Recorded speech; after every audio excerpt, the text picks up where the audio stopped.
Hey everybody, welcome back to another episode of Grappling Bulletin. Today I'm your host. Get Hal out of here. Joining me at the booth today we have Corey Stockton. Corey, pretty interesting weekend of jiu-jitsu. I feel like it's always moving, but a lot of stuff happened over the past couple of days. Yeah, absolutely. I mean, we've got to start with ADCC trials, right? An absolutely incredible event, some exciting jiu-jitsu, and really kind of a harbinger for the future of the Brazilian no-gi scene, right? We got to see a lot of kind of the rising talent. We'll talk about that in a second, but the future's bright. It was fun. It was a lot of fun. You know, obviously we were not there on the ground, but for the first time ever, we were able to stream trials. In fact, it was the first time South American trials have been streamed. So it was really cool, not just to see some of the highlights and only the champs and maybe even just a clip at that, but the brackets unfold and the storylines that took place. A lot went down, but we did have two of our strongest representatives from FloGrappling there, Hal Teague and Michael Hollywood Mike Sears, were there documenting all the action along with a bunch of great freelancers. And they put together, I think, a pretty great recap of some of the champions. And we'll take a look at that and then jump into our discussion of what really matters from ADCC trials. Tyler, if you could run the ADCC recap, please. The results are in and we know the winners of the first ADCC South American trials here in Brazil. So we've had 5 winners, 5 different weight classes. Let's start off with the heaviest weight classes and we'll work our way down. Roosevelt Souza won the over 99 kilogram category, beating Pedro Alex, aka Bon Bon, with a really stunning calf slicer that forced the verbal tap and put Pedro Alex on the mat in agony. It was a really nice slick transition from a heel hook through to the calf slicer to get the finish. Very impressive stuff from the Fight Sports Ultra Heavyweights. The under 99 kilogram division was won by João Costa, also of Fight Sports, in basically what was a wrestling match with Henrique Cardoso, aka Henrique Sacconi. João Costa is a bull. He drives forward the whole time. He's always pushing his opponents around, and his work rate and his intensity impressed the judges that they gave him the decision after what was a 0-0 non-scoring match. João Costa joins his teammate Roosevelt Souza to become the second Fight Sports athlete, but there are more coming. Get to that in just a second. The under 88 kilogram division, Izaki has now competed in 4 ADCC trials, and he finally confirms his place at the World Championships. He tried twice in 2015 as a purple belt. He returned in 2017 to try again. Each time was unsuccessful. He came close, taking silver at the trials, but this time took gold against the veteran and our old opponent in Claudio Calasanz. 77 kilograms, and all eyes were on Mica Galvao, and he did not disappoint. The 18-year-old from Manaus, also representing Fight Sports, submitted all of his opponents, including Majid Hage in the final, with a triangle choke in about 2 minutes. The future is bright for this youngster, coached by his father Mica Galvao. If today is anything to go by, then keep an eye out for him at the 2022 World Championships, because he could do some damage. In the under 66 kilogram division, a 4th and final member of the Fight Sports team, Diogo Reis, also from Manaus, also coached by Mica Galvao, was able to use a very smart strategy in beating the very tough Diego Pato Oliveira, who was the favorite going into this division. Diogo Reis spent the majority of the regulation period on bottom, but in the overtime period employed a completely different game, out-wrestling Pato and putting him down, ultimately scoring a decision, but with a very impressive performance, leaving no doubt as to who was the winner. We now have 5 more names confirmed for the ADCC 2022 World Championships taking place in September. Next week in Sao Paulo, we've got another trials event where we're going to confirm 7 more participants, including 5 more males and 2 of the women's competitors. Don't miss it. You can catch all of the action and more only on FloGrappling.com.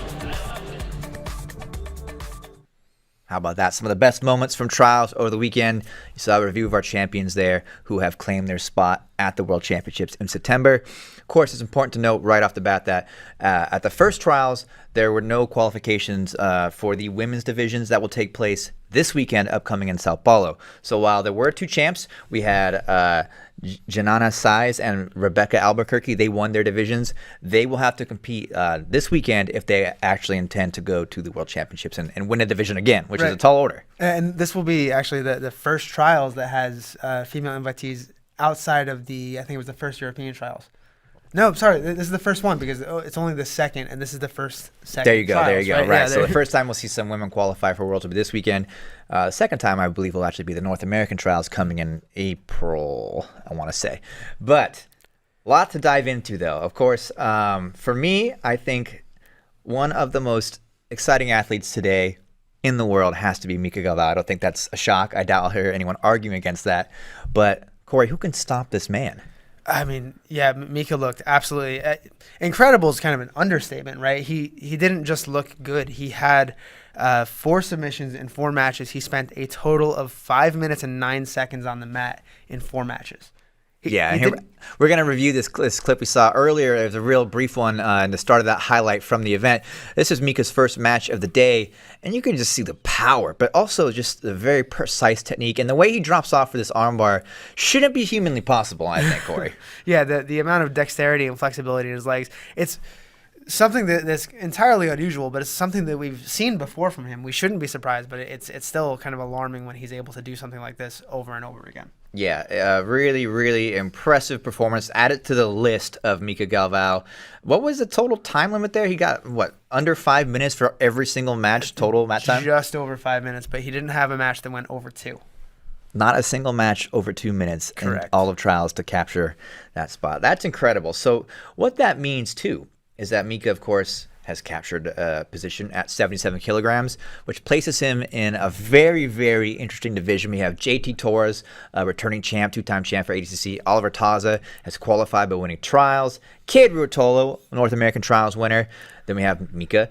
Lachlan Giles has been invited. Davi Ramos has been invited. Lucas Lepre and Nikki Bryan. So I just want to get your thoughts there. Out of those names that are already guaranteed to be at World Championships in September, who are you excited about for Mica? Yeah, I really like the prospect of a Cade Ruotolo match. Obviously, the Nikki Ryan match is one of those matches that people have been talking about forever, right? Nikki versus Mica has been kind of the drum that's been beaten over and over again. But I love the JT Torres match just because that's where my head goes too. It's such a clash of generations. JT has this kind of like strong, aggressive, wrestle heavy, top position style, but Mika's kind of just slippery and strong at the same time. I don't know how the match goes. I need to see it. Yeah, for me, when I think of JT's game, he's positionally perfect. Like I almost feel like he approaches it like a wrestler. Like you see a great wrestler's never out of position, and then they just manage to capitalize on a mistake.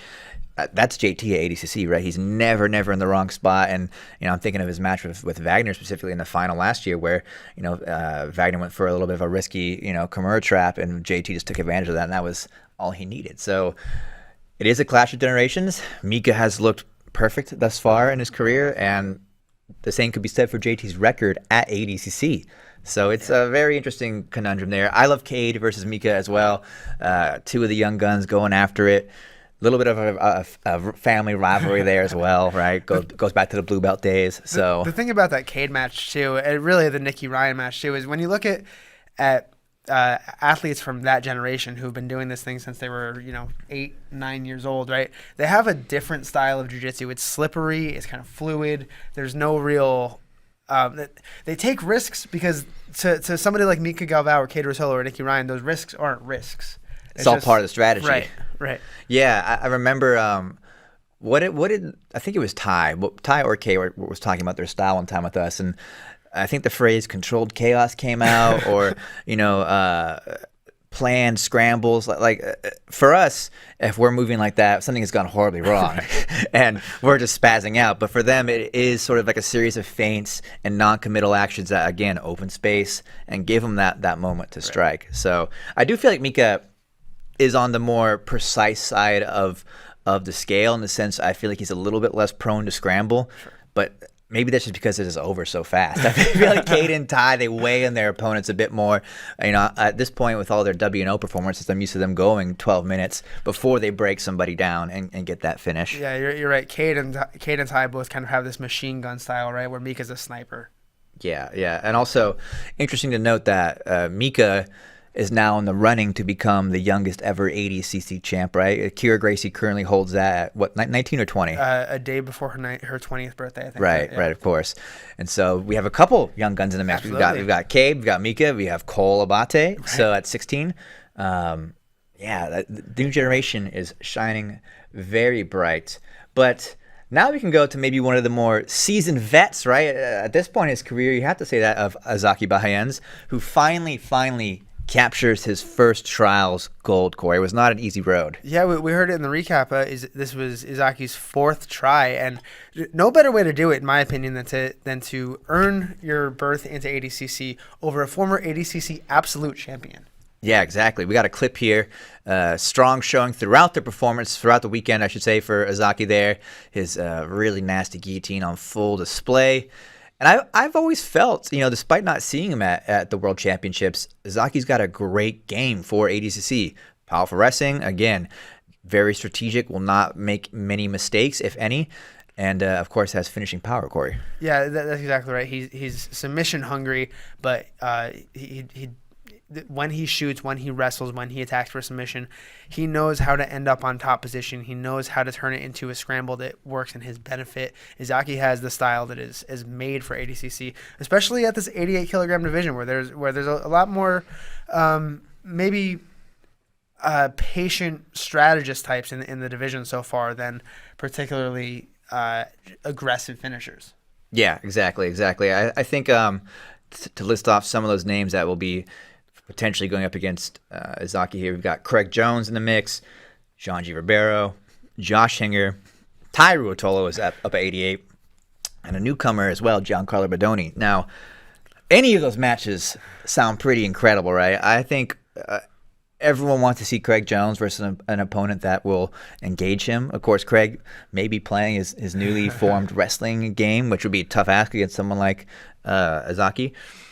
I kind of like Shanji versus Izaki. That's kind of a wild match to me, Corey. Yeah, that's a cool matchup. I really do like the Craig Jones Izaki match, specifically because I think Izaki has maybe not the same exact style, but a very similar style to Pedro Mourinho. Mm-hmm. Right? Exactly. That's what I was thinking. Kind of a rematch without it being so much a rematch, and get to see that match again, get to see how Craig's strategy might have changed, or how somebody with a slightly different style is able to push the pace in an ADCC rules format. Yeah, when I think of Ty Ruotolo versus Izaki, for me, it's a real test of Ty's strength because he's not afraid of using that, right? We talked about it just a moment ago. They like to batter their opponents, both brothers, and physically kind of dominate the match. Izaki is not exactly one to roll over for that kind of strategy. That's his game plan too, in many ways. Head on too. He kind of, I think he gets into that. If you've seen any one of his matches with Tommy Lengaker, Tommy kind of gets chippy with him, and Izaki gets it right back. And he loves it. Izaki lives there. I have so many great clips of Izaki just ramping up the intensity. I think my favorite one, I wish I would have included actually. I didn't realize we were going to go this way in this conversation. is I was filming at the Rio Grand Slam, I think in 2018. And he was in a wrestling match. He had a single leg. It was dragging a guy around the mat. I think the score was tied by advantage. Puts him down, gets the points, and time expires. And he just is making dead eye contact with the camera. I'm filming there, and he just stares and is staring for about 30 seconds. I mean, they're waiting to raise his hand, and he's just so intense looking at the camera. It's one of my favorite moments. But yeah, Izaki, very well deserving athlete to be at ADCC Worlds, and I think is a great mix. Because when I saw Calisans against Izaki, I'm like, man, Calisans, of course, is a former absolute champ, right, of ADCC, and while as I would be intrigued to see what he could do against the new generation, I'm always kind of ready for mixing it up a little bit. Sure. I sort of know what Calisans is going to do at ADCC. Izaki to me is an unknown. It's an interesting question mark. Yeah, and a little bit of credit to Calisans too. He could absolutely have kind of tugged on somebody's shirt and said, hey, put me in ADCC, and being an absolute champion, that's pretty much automatic. But he wanted to go in there and prove that he's still got it, and he proved that he did. But again, good for Izaki for winning in that way over a guy like Calisans who has been there and has won it. Yeah. Interesting conversation kind of came out via Gordon Ryan's Instagram, right, where he said, oh, man, it's kind of embarrassing that the absolute champ can't win trials. Like, could you imagine another sport? But part of me thinks, Calisans is a vet. He's no longer in his prime as an athlete. He's been around the block a few times, and yet he's still out there trying things, going for it. And like you said, not really making requests of organizations or asking for favors, if you want to call it that. It may not even be a favor at this point, but What do you think about Calasan's, willingness to put himself out there at a lower, quote unquote, trials event, lower level event? I mean, I like it for a lot of reasons, right? The ADCC comes around once every 2, and in this case, 3 years. Calasan's has kind of been out since, what was it, ADCC 2017 was his last match, and that was just one match, a super fight, right? So for him to kind of take a break like that, I'm sure you want to get your feet wet in the ADCC rule set, which is so particular and so formatted again. And I mean, maybe you don't want to make that request and say, I deserve to be here. If his plan was to kind of show like, hey, I still got it, I think he did that. Yeah, I think that's fair. On the note of Izaki qualifying for the World Championships at 88, we had another entry from DreamArt announced last week. An invitation was extended to Nicholas Marigali. That blew a lot of people away, Corey. What do you make of that invite? Yeah, I understand why people are frustrated, right? Because we haven't seen Nicholas Marigali in no-gi, I don't think, ever. But there are some athletes in my mind that are so they kind of transcend the sport. And Marigali is right there. He's on that line of kind of transcendence, right? And somebody like that who gets people excited, whether or not he has they're interested, demonstrated the skill. I think absolutely, I'm all for it. Yeah, it's very, very interesting to see Marigali in the mix. I asked him, I said, because I was writing a quick little news release about his entry into the Worlds. I said, when was the last time you competed no-gi? Because I don't think I've ever seen it. He says, I've never trained no-gi. But we know, of course, that may be a bit of an exaggeration. But very recently, he was spotted training with Gordon. He had spent some time, I think, at Fanatics, maybe doing some filming there. And him and Gordon had a chance to train. They've been very complimentary of one another online, right? Gordon has always said he likes Marigali's attitude, the way he approaches kill or be killed kind of strategy. And the same, of course, could be said for Gordon. Gordon is only out there to do one thing, and that's finish. So Marigali likes that. The idea of Marigali maybe spending more time with Gordon to work on areas of no-gi that he may not be familiar is kind of crazy. Do you think we might see it happen? I really hope we do. I think that Marigali has the kind of attitude where he can be trained to be a killer in any rule set, any format. So I think spending time with maybe one of the best athletes and one of the best coaches in the world right now, and somebody who a pair really in Danaher and Gordon that have shown their ability to teach in short time spans. I think that can only help Marigali. I don't know if the other crossovers as likely, right? Gordon switching to the gi, but that's another conversation for another time. We'll see if that could happen one day. Marigali being in at 99 kilograms has some interesting potential opponents in front of him. We have names like Rafael Lovato Jr., Kainan Duarte, Yuri Samois, Tim Spriggs, Patrick Gaudio, and Mason Fowler. Of course, also joining them is recent trials winner Joao Costa. Any of those matches intrigue me quite a bit. I feel like Kainan Marigali in no-gi is very, very exciting to me. We did see Marigali beat Kainan at Worlds in the Absolute Division. It was a close match, but Marigali got the win there. But of course, Kainan, much more decorated no-gi athlete. I wonder how that would transpire, how that would go down. Yeah, it's really a trial by fire for Nicholas, right? Because you look at this division, and it's a list of people that you would assume as a gi fan and in a gi format, Nicholas either can or should beat. But in a no-gi setting, it's maybe exactly the opposite. You're talking about some of the most experienced guys in not just no-gi in general, but in ADCC rules no-gi competition. That's a real test for him. Yeah. I mean, of course, when I think of people succeeding at ADCC, no name stands taller in this division maybe than Yuri Samois, right? 2-time ADCC champ, very, very decorated stand-up grappling credentials, right? Been focusing on MMA of late, but of course that translates quite nicely into ADCC in the format there. That could be a really tall order for someone like Marigali coming in with somewhat limited wrestling, you have to imagine, too. I think most people think about the leg lock game and how passing is very different, right? Like Marigali's got a lot of drags and sort of throw by passes and relying on grips. And, I don't really think of Marigali as a pressure passer too much until he's almost already passed there. So yeah, that's going to be definitely an interesting transition because a lot of his game is based on that long distance explosiveness, right? Not just in his passing where that distance is a little bit harder to maintain, but also his guard is collar sleeve is the guard. Yeah, you know? but I don't know. I feel like any good guard player, they have more than one trick in the book, of course, and you have to think Meregali can make single leg X work quite well, and some tweaks there. So I think honestly the leg lock game will be easiest for Meregali to learn, perhaps because he's just so talented from guard. But anyways, lots of questions about Meregali and what may or may not happen there. But I think it's a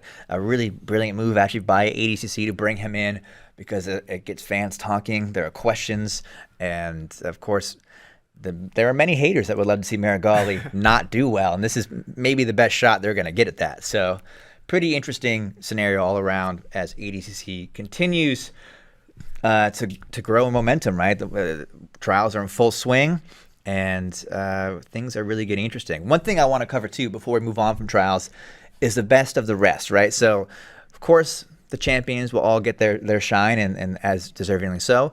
But there were many standouts, Corey, from the event that just fell just a little short from claiming their spot at Worlds. You know, who stood out to you as far as the best of the rest? I think the number one guy we got to talk about is Majid Hage. Majid had a tough final, right? He lost to Mica Galvao. Can't be knocked too hard for that. But before that, he had 5 submissions in 5 matches. Yeah, it was incredible. I was watching up from home, and Majid was just showing some great wrestling. Also loved the throwback style, right, with the board shorts and an oversized tee. You know, a lot of people are commenting how it looks like classic ADCC matches, and it really, really does. But his style was just so exciting throughout this entire match. Really well-rounded, submission-oriented. He said submitted every match until the finals. Probably one of his best performances in his entire career, Corey. Yeah, you know, he looked really he looked pretty good at the first American trials back in November as well. He ended up losing out to Cade Rutola, but he made it to the second day, and I think this was just kind of a fortification of what he had built at the first trials. Yeah, really, really dynamic grappler. Of course, also known for that baseball bat choke that we didn't see make any appearances, of course. It'd be a little trickier no-gi. It's possible, but not necessarily what he's looking for. But again, we see great wrestling. We see diving on leg locks, dominating in a scramble, which is honestly pretty phenomenal, right? Because you need that. You need every weapon possible at trials to do well. Yeah, and that there he beat a trials winner in Servio Tullio. But let's talk about Pato as well, because Pato was the favorite in the under 66 kilogram division. A lot of it due to his ability, I think his superiority in the leg lock skills. But what do you think of Pato's performance overall? Man, he's such a complete grappler, right? I love that first clip that kind of flew right by there. I saw some people calling it a lateral knee bar. I saw reverse toe hold in the mix. But either way, really creative leg locking skills from Pato, adopting a dynamic style grappling. He's always had great pressure passing. Yeah, Pato looked great. But we kind of skipped over Diogo Hayes. But, you know, that was such a fun match, right? And Diogo really deserved to win that. So surprised to see Pato not take home gold at this. But I'm sure that only motivates him to do well. Fabricio Andre up next. Fabricio also in the under 66 kilogram division. And I was not exactly sure what to expect from Fabricio's game, given the fact that we have not seen much of him in no-gi, but of course he's a gi world champion, and he proved to me on Saturday that he's one of the most explosive athletes at 66. That triangle clip, I hope it's in here. There it is. This blew my mind as he kind of reverse crab walks back into his opponent, shoots the instant triangle.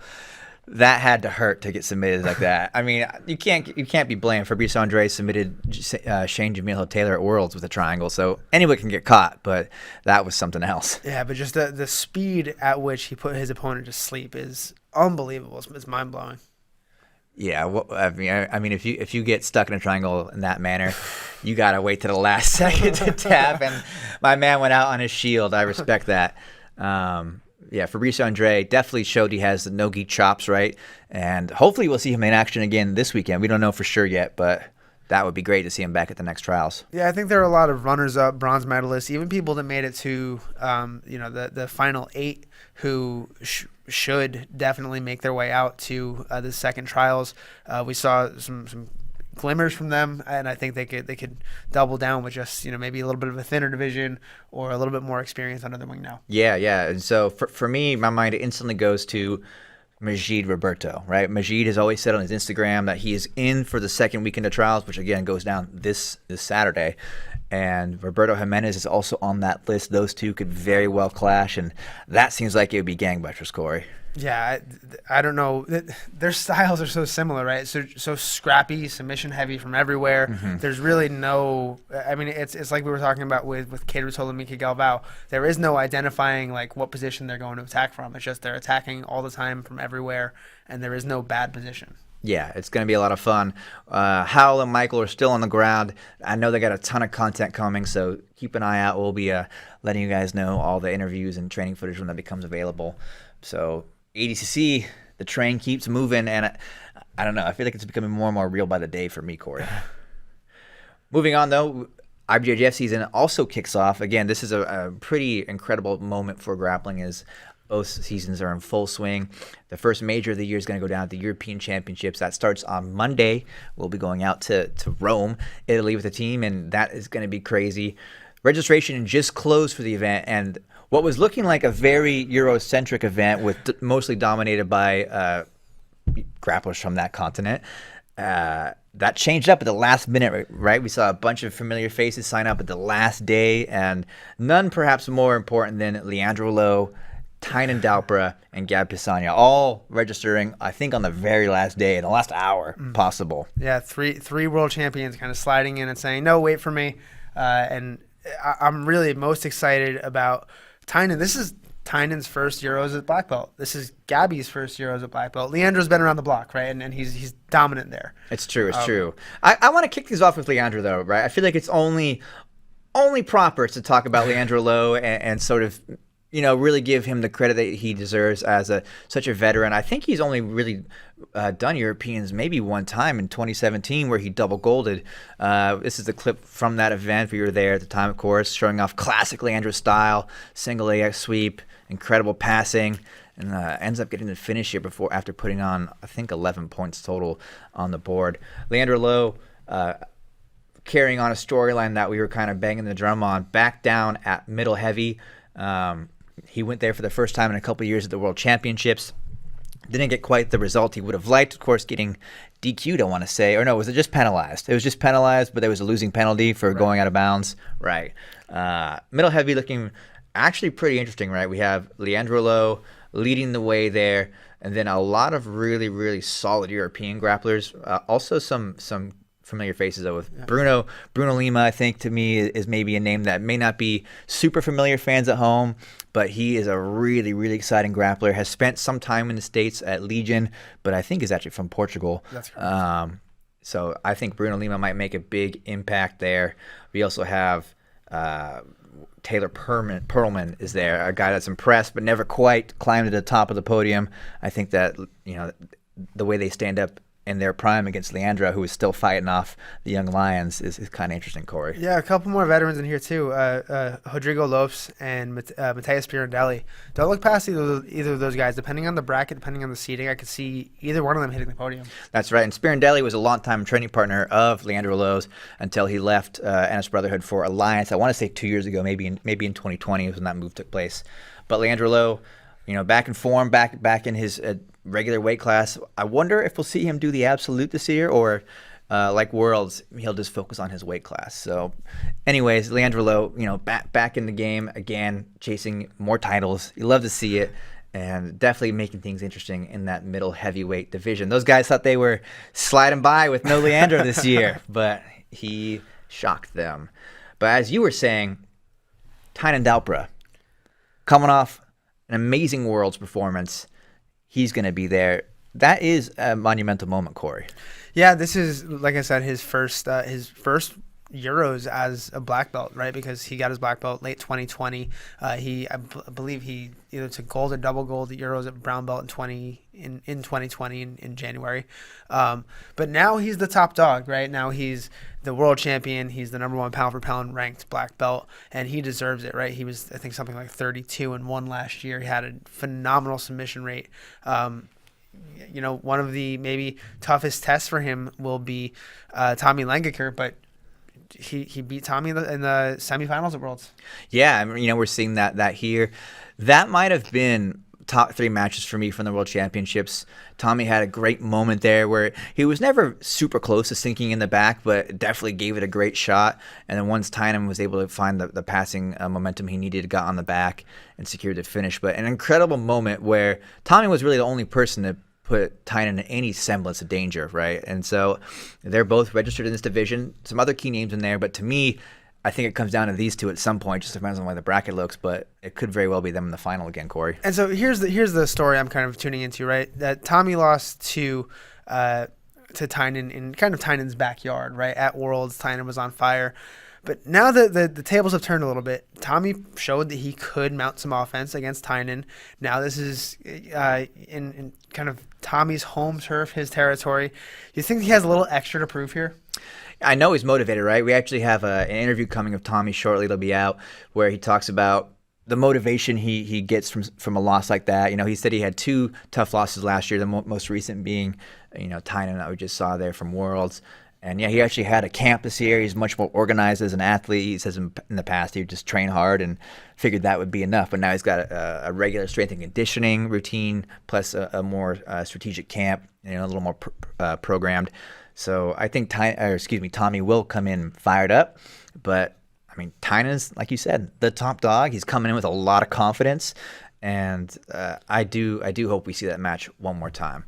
Also in middleweight, we have another athlete that super happy to see him making his black belt debut in Tarek Hopstock, right, of the Tarek Oplata fame. Tarek was a brown belt for, I want to say, 4 or 5 years, and just one of the most exciting grapplers there is. Always competing at around middleweight, but going into the absolutes, doing pretty well in the absolutes. He's had matches with Victor Hugo, a purple belt. I mean, he could take on anybody. So really, really dangerous grappler. Great footlocks as well. I think he could shake things up. I wouldn't be surprised to see him on the podium at one point. Bradley Hill is in the mix. We also have Pedro Henrique from Focus Jiu-Jitsu, among others. It's a pretty stacked division. There's a total 19 athletes right now, and I think that's definitely one you guys don't want to sleep on at all. But moving forward then, we also have another division that I think deserves a little extra attention in the women's black belt lightweight division. Of course, that is headed up by Fion Davey there. You could call her the returning, if you will, from 2020, double gold champion. The first ever European, Corey, to do that. Yeah, that's kind of incredible to watch what Fion did back in 2020. And really, I think her stock has risen since then. She is probably the favorite in this division. That's saying something, right? Because the division is kind of filled out by Natalie Hibero, Margot Cicerelli, Janina Maya. So it's a stacked division, but Fion has to be, coming off a double gold performance, the favorite. Yeah, and for me, what's exciting about this too is, Fion and Tata have yet to do battle. I think in the gi, that is a great matchup. But really, anytime Fion's on the mat, it's something that I want to watch. Margot Cicerelli, coming in, or Ciccarelli. Sorry, I always say sick. Ciccarelli. Coming in sort of still relatively new as a black belt. She competed at Worlds, but I think that was her first major, actually. If maybe I'm wrong about that. She got a silver at Pans. I think she lost to Tata, and I know it was close. Gotcha. That's exactly, I think, the point here is there's so many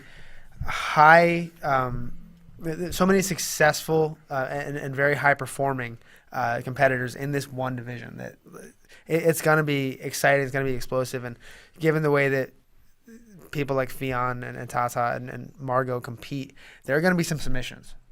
Yeah, it's going to be a great one. I am curious, and maybe I'll find out shortly as we got some freelancers working for us, if Fion will be in the absolute again this year or not, right? It is taxing as a lighter weight athlete, Corey, as you know, to take on, substantially heavier opponents, and it could have lasting effects, not just for the weekend, but, I mean, your season. Well, and especially because maybe the favorite to win the absolute division will be Gabby Pisagna, right? Another returning world champion, took double gold at Worlds. Mm-hmm. She has to be probably the biggest threat. Obviously, the absolute bracket hasn't been announced or disclosed yet, but I imagine no matter what absolute division you construct, she's a favorite in it. Yeah, and real quick, not the lightweight division, but it did catch my eye. Maisa Bastos has moved up from roosterweight into light feather. She has done both in the past. It's not the first time, but I thought that was interesting to see her do that. And actually, as I'm checking now, I think some other changes took place. I thought she was maybe chasing A-Rod. A-Rod has moved up to Feather, it looks like. So that's Anna Rodriguez. That was kind of the match I was hoping I would see. But, of course, there's always some jockeying in these divisions, and you never know how it might shake out until the last moment. I think it's actually past that time now where these should be the finalized divisions.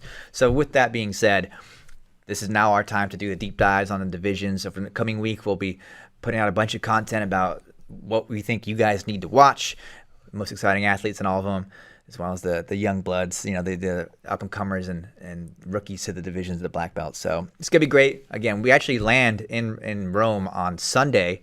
We'll be out there and covering the entire tournament from Monday forward. I think they actually took off Monday from the calendar. So Tuesday through Sunday. It's going to be a big week. Can't wait to see everybody from Europe out there and some friendly faces. It's been a couple years at this point. So stay tuned for all that stuff. Before we get out of here, some quick hits, right? Trials was a big emphasis for the weekend, but it was not the only event that took place. We also had Fight to Win go down here in Texas with Victor Hugo now becoming champ over at Fight to Win. Super heavy champion there, both in the gi and no gi. I think we have a little picture of him in the belt. Victor Hugo, really, really one of the top grapplers today. Can do it all, Corey. Yeah, and Victor Hugo's no gi game, I think, takes so much from his gi game, right? What he does really well in the gi is tie his opponents up and use it to set up generally knee bars, right? He's transitioned that knee bar skill into a really, really strong leg lock positional ability. And we got to see that a little bit against vsschneider. He was just attacking the knee bar, attacking the heel hook back and forth throughout the match. He looked really, really dominant there. Nice. Ended up winning that by decision, but a dominant performance throughout. What was really interesting about this Fight to Win event, we saw a lot of the New Wave team in force, specifically though Giancarlo Bodoni really shined, got a great submission win over Felipe Acosta, sixth place representative. I think we got a clip of that here, and showing that work he's been putting in with Gordon Ryan and John Danaher is really paying off, Corey. Yeah, Giancarlo coming off of a win at the North American ADCC trials. But yeah, his game is just looking more and more precise. Obviously, coming out of that camp, you have to have a good leg lock ability. He got to show that against the heavy pressure of Felipe Acosta. Yeah, I noticed that when I was watching this match, that Felipe was super aggressive, going for kind of the back of the head, back of the neck grip as he looked to pass from top. Eventually, though, Bodoni was able to enter here and a really, really technical exchange before coming up, looking to pass, and then countering with his own leg lock attack. Pretty fun match all around.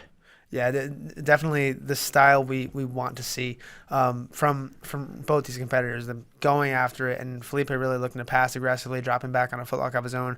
Maybe not the best choice against somebody as with as strong finishing mechanics as Giancarlo Bodoni, but that's the risk you take. Yeah, and it's interesting because I remember when Giancarlo had just joined the team, Gordon Ryan was very complimentary, but said the one area that he was lacking was the leg locks. Well, here we are a few months later, and he's already, putting that work to use. It also makes me laugh when I think that Gordon says John's getting a bit meaner these days. Apparently, that's a big aspect of the ADCC camp, is that the intensity from John Danaher is ramped up as well. So I guess the results are proof, though, that something's going well. Another big win worth mentioning is Tracy Goodell continues to rampage through Fight to Win here. Her game is so fun to watch. Super technical, a lot of creative submissions here, Corey. Yeah, creative's a great word for it. William Tackett was on the call at this event and kind of briefly criticized the closed guard with the body triangle until Tracy shot up this Kimura and quickly kind of rolled it back. But the way Tracy's game kind of evolved off of this setup here, I really enjoyed turning this footlock into a crafty back attack. I'm just going to kind of let you watch this one. Yeah, really, I mean, the inversion there was incredible. Most people can't move like that. And really taking advantage, too, of the Fight to Win format, right? Using submissions to rack up those judgments there from the referees. Of course, no score, but that's what matters there is submission attempts. But attempts no longer necessary as she gets the finish there at the end. Great work from Tracy Goodell as she takes home another win at Fight to Win. One more inductee to the ADCC Hall of Fame came out recently. We have Mark Karr. Mark Karr, the smashing machine, a formidable force in ADCC in the early days, right? Mark Karr, powerful wrestler, probably one of the scariest people I've ever seen in my life. well deserving. Corey, what do you think about that? Yeah, Mark Kerr was definitely a trendsetter in that he's maybe one of the only ADCC champions ever who really had no jiu-jitsu background. That's right. That's right. I want to say he's a 3-time champ there, twice in his division, once in the absolute. Very dominant throughout. Also a storied MMA career. I think if all goes to plan, that means Mark may be on the ground there at Worlds. I think that's a big initiative from Mo and the organizers of ADCC to bring in the guys in the Hall of Fame, guys and girls from the Hall of Fame, and give them a moment there. So, well done to Mark Kerr. Congratulations on your induction, I guess, to the ADCC Hall of Fame. Coming up next, we of course have more events. Corey, the calendar does not slow down. Yeah, we already talked a little bit about Euros coming up next week, right? Tuesday, a week from tomorrow through the following Sunday. But a little bit more closely, right, is the second South American trial. So I think we'll see a lot of the guys take a second shot, but maybe some new names, right? We already talked about Roberto Jimenez. Going to be another exciting event. If you liked what you saw last week, I think we'll get a lot more of that. 100%. I mean, it kind of unusual the trials back-to-back weekends, but at the same time, it's like, okay, round 2. I love what I saw last weekend.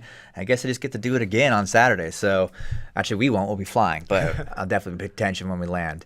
Anyways, guys, that's all we have this week on Grappling Bulletin. Thanks for tuning in. Next week's show will be canceled as HT will be on the ground there, I think still in Brazil. We'll be in Italy. After that, we'll be back. So stay tuned, watch the shows, and we'll see you soon.